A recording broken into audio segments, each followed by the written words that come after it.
We're going to start. Mark Levinstein is going to be the first person to answer this question, and then we'll continue going down the line alphabetically.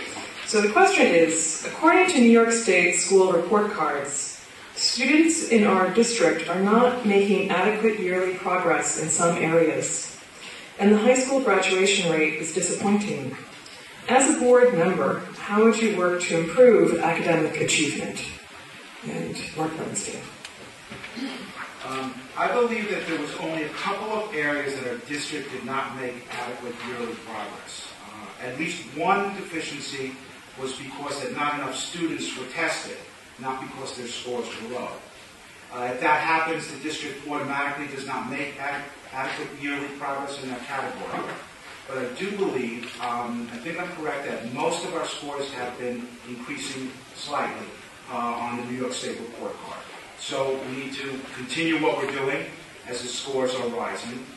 I don't like the fact that we have all schools have to teach to the test. That's not the best way to create lifelong learners. It's something that is done because you have to get these scores up. We do have to improve our graduation rates. We need to find out what programs might keep our kids in school. We have to make it so our students want to be in school. And I do not think that this could happen without family involvement. Runston Lewis. Thank you very much.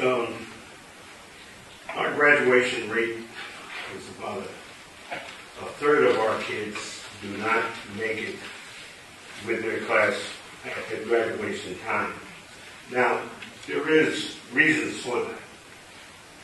I believe that we do not have the parents involved in our students' education. I definitely believe that we need a stronger parental involvement or parental outreach program. I think we have approximately 200 kids every year that I've been on the Board of Education for 19 years who need an alternative program.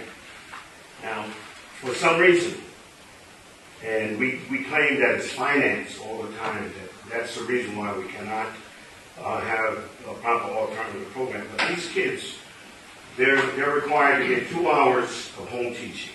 Now, if we're 4 or 5 grades behind now, and we only get 2 hours a day of home teaching, how do we expect those kids to graduate?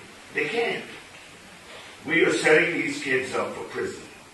We're setting them up, and when we say drop out, I call it kick out. I think we are kicking out kids, and they are behavior problems, and we do have behavior problems. But then we have to look at other ways of dealing with these kids, and that would be having some volunteerism from us mentors, having some of us so-called leaders, and some of us go in and we select one of these kids. Each one of us take one of these bad, so-called bad kids and try to help these kids because they're out in the street and they're there every day. And attendance is also another problem, but I'll get to that a little more because we need an attendance score to go out and bring these kids back into school. Thank you. Judith McAfee. First, I'd like to start on a positive note and say that our scores in ELA and math have been going up, and that's a very good sign. And we were just told a few days ago that our English language learners are now off the list. So we are moving in the right direction, but there's a long way to go.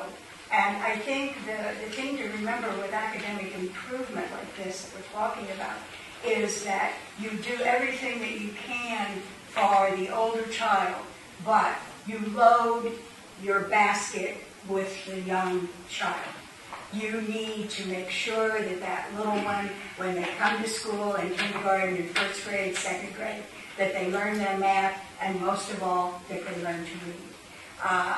You will find that I keep coming back to this particular topic.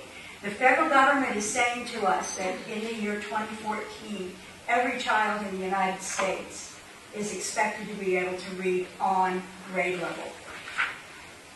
I think all of us in this room are aware, to some degree or another, that right now our children in Newburgh are not on that mark, so that we have a lot of work to do. And I believe that one of the things that is important is that we go back and we look at our programs.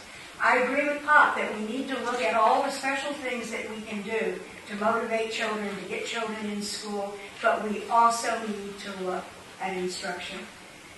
That is key. How are we teaching reading? If it's not working, maybe we're doing some things wrong. So let's take another look. We should never be blind to the fact that maybe we could do it better. Thank you. Thank you.